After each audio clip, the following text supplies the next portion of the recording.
Hola a todos y bienvenidos a Profes Pestalozzi, un espacio de podcast para nuestra comunidad escolar en el que abordamos temas transversales y medulares de nuestro quehacer como docentes.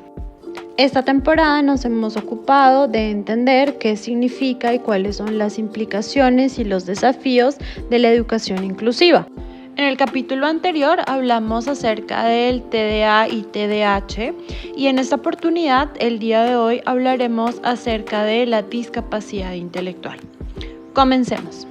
Antes de considerar los casos, los mitos y las sugerencias para abordar la inclusión en el aula, quisiera partir de la definición de dos conceptos centrales que hemos venido trabajando hasta ahora. El primero de ellos, ¿qué entendemos por un trastorno del desarrollo y del aprendizaje? Y el segundo, que trabajaremos el día de hoy, ¿qué es la discapacidad? Cuando hablamos de la palabra trastorno, cuando nos referimos al término trastorno del neurodesarrollo, estamos refiriéndonos a un conjunto de dificultades o de alteraciones que tienen las personas y cuyo origen es neurobiológico, es decir, de la constitución biológica de su cerebro. Quizás el más reconocido porque es el más visible en sus manifestaciones en el aula es el del trastorno por déficit de atención e hiperactividad, que manifiesta, por ejemplo, la dificultad para concentrarse en una tarea o la dificultad para quedarse quieto durante determinado tiempo. Pero pueden haber otros, por ejemplo, la dislexia, la disgrafía, la discalculia, entre otros. Por otro lado, en el caso de la discapacidad y siguiendo a el Ministerio de Educación Nacional de Colombia, en el documento de orientaciones técnicas, administrativas y pedagógicas para la atención educativa de estudiantes con discapacidad, en el marco de la educación inclusiva, se establece que la discapacidad es el conjunto de características o de particularidades, especificidades que constituyen una limitación o una restricción a el funcionamiento normal y cotidiano de una persona, así también como su participación en la vida cotidiana, y que necesitan ajustes razonables de alguna naturaleza. Pensemos, por ejemplo, en las personas con discapacidad motora que necesitan rampas, ajustes, digamos, físicos para poder movilizarse en la ciudad.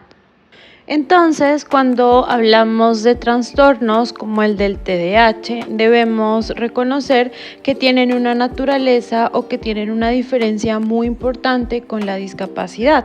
porque, por ejemplo, en el caso de los trastornos, las alteraciones o las dificultades que enfrenta una persona se muestran, se despliegan en un contexto específico, puede ser, por ejemplo, en el contexto del aprendizaje escolar, cuando hay que concentrarse,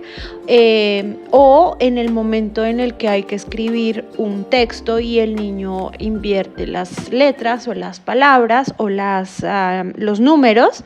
pero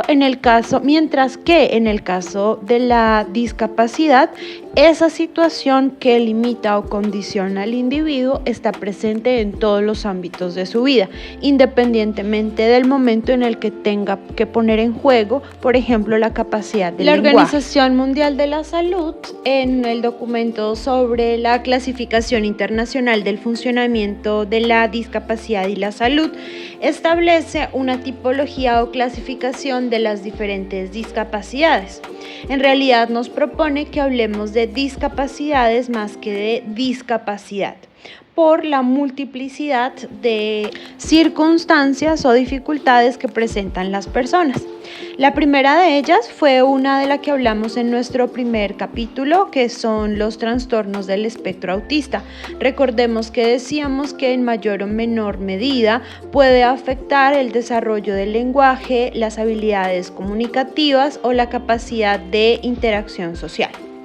La segunda discapacidad que clasifican la OMS es la discapacidad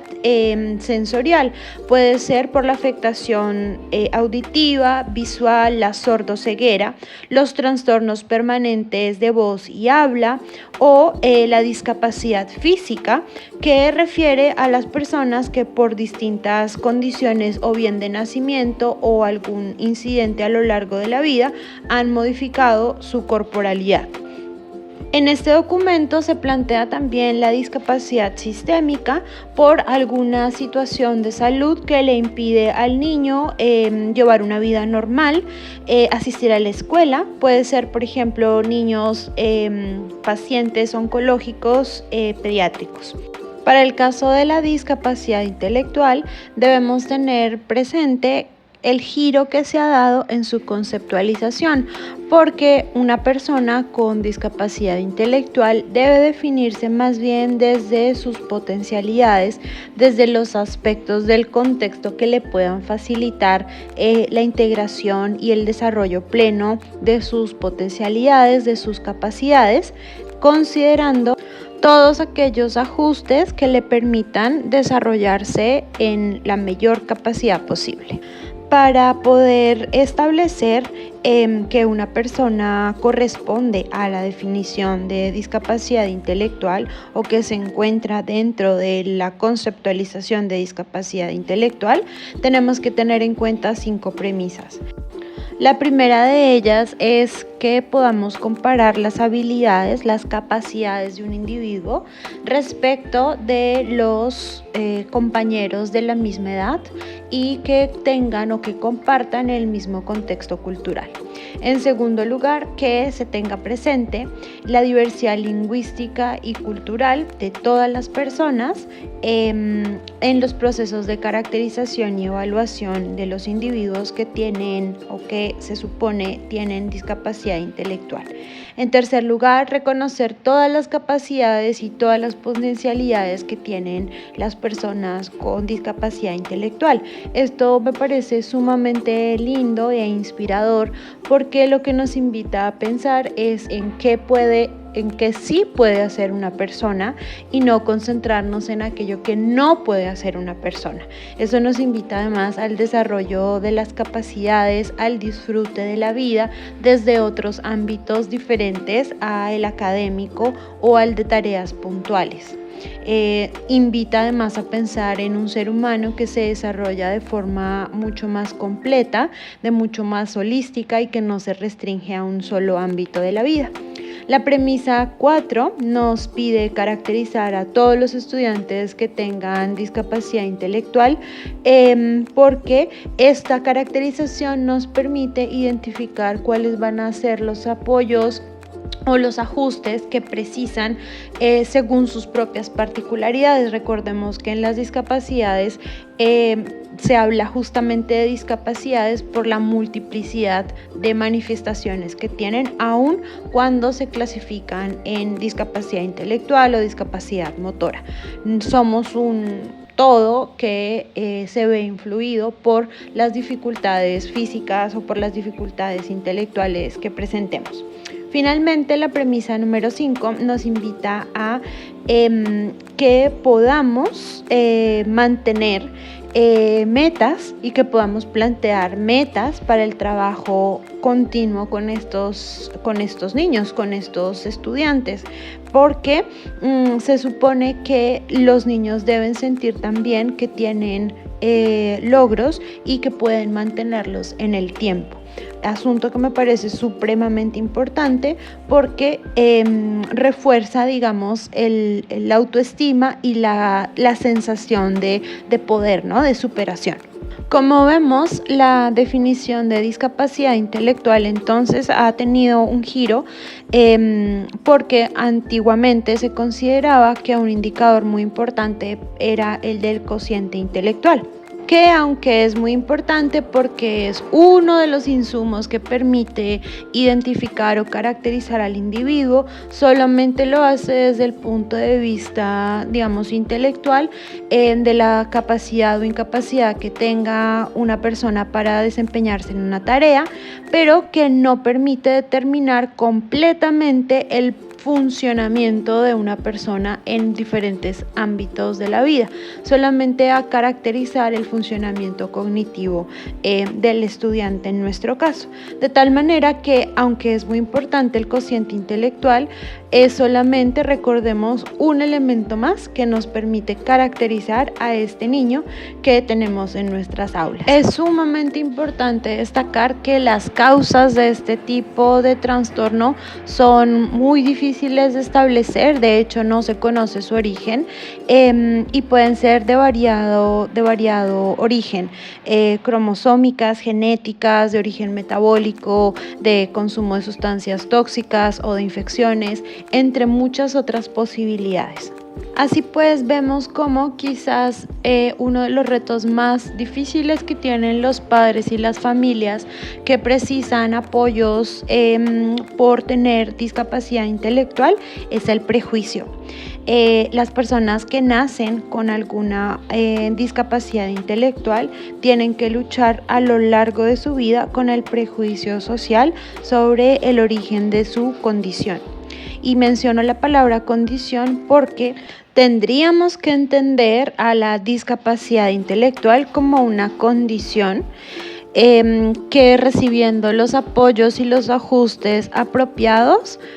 cito textualmente el documento del Ministerio de Educación de Colombia, puede convertirse en un conjunto de posibilidades para alcanzar una vida útil y altamente satisfactoria. Lo que nos interesa aquí y que nos debe interesar a nosotros como maestros fundamentalmente es de qué manera podemos diseñar apoyos, estrategias, ajustes que permitan que este niño o niña pueda desarrollar y pueda poner en juego todo el conjunto de posibilidades que tiene con miras a desarrollar lo mismo que podría desarrollar una persona neurotípica, es decir, una vida plena y satisfactoria. El mayor desafío para las personas con discapacidad intelectual son los procesos de razonamiento. Por ejemplo, comprender analogías, hacer inferencias, producir un discurso largo y sostenido usando conceptos, jerarquizando, etc.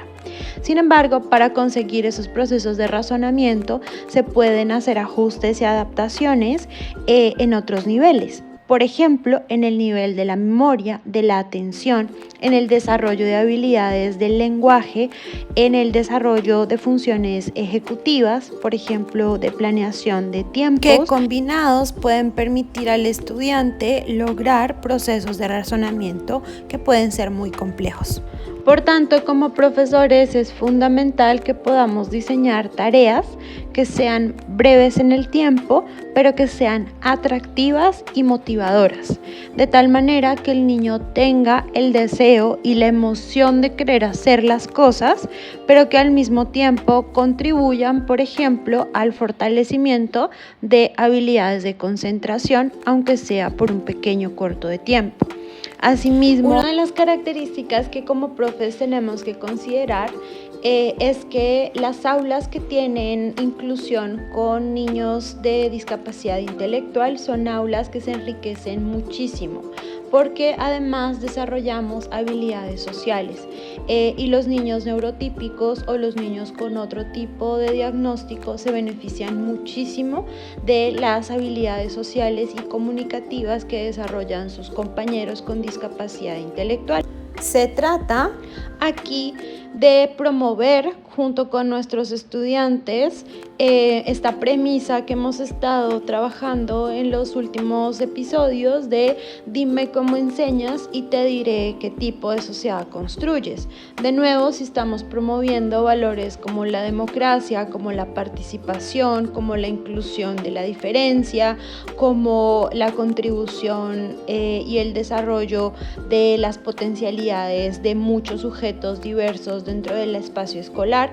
tenemos que considerar también a nuestros estudiantes de inclusión por discapacidad intelectual. Para cerrar el capítulo de hoy, más que conversar acerca de un caso, me gustaría invitarlos a que vean un documental que se llama Yo soy uno más, notas a contratiempo. El documental lo pueden encontrar en YouTube, es de fácil acceso y nos cuenta la historia de la familia y de Rafael Calderón, un músico y trompetista que tuvo muchísimas dificultades y muchísimas barreras para poder terminar el bachillerato, para poder ingresar a la universidad y mucho más para desarrollar y hacer despegar su carrera como artista. Rafael Calderón es una persona con síndrome de Down y con diagnóstico de discapacidad intelectual. Les voy a spoilear un poco el documental porque a una primera visión, una primera revisión más bien del documental, uno tiene la tendencia de pensar que la familia de Rafael y él mismo son un ejemplo de esfuerzo y de superación de las barreras, que lo es, por supuesto, pero también luego deteniéndose un poco en lo que presenta el documental, en las dificultades que tuvo que atravesar, da un poco de cólera porque realmente no debería ser así para las personas que tienen algún tipo de discapacidad. Ya los obstáculos de la sociedad son bastante difíciles de superar, como para que la educación además se convierta en una piedrita en el zapato que más que potenciar las capacidades y las destrezas de un individuo, más bien le ponen obstáculos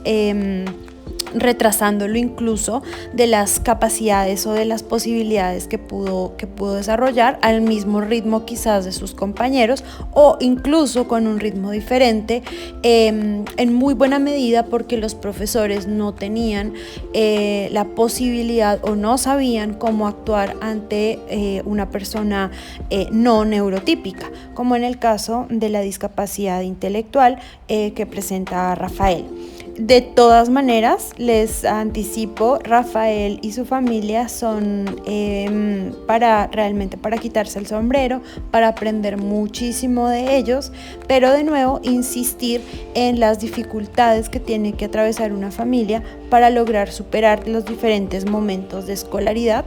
en España. Muy bien, espero que les haya gustado el episodio de hoy. Para mí ha sido un gran aprendizaje. No me canso de insistir en esta frase que he repetido ya en varias oportunidades: dime cómo enseñas y te diré qué sociedad construyes. Que creo que tenemos que tenerla como mantra todos los profesores y sobre todo invitarlos a pensar en la importancia de ver a las personas, de ver a los seres humanos, más en las edades en las que nosotros los educamos, más allá de los diagnósticos, más allá de sus aspectos físicos o más allá de las dificultades o trastornos que puedan perturbar nuestra tranquilidad en el aula. Muchísimas gracias por su atención, como siempre muchos likes y denle mucho amor a este podcast. Por favor déjenme sus comentarios en la cajita de comentarios que estaré full atenta a responderlos. Nos vemos, hasta el pronto.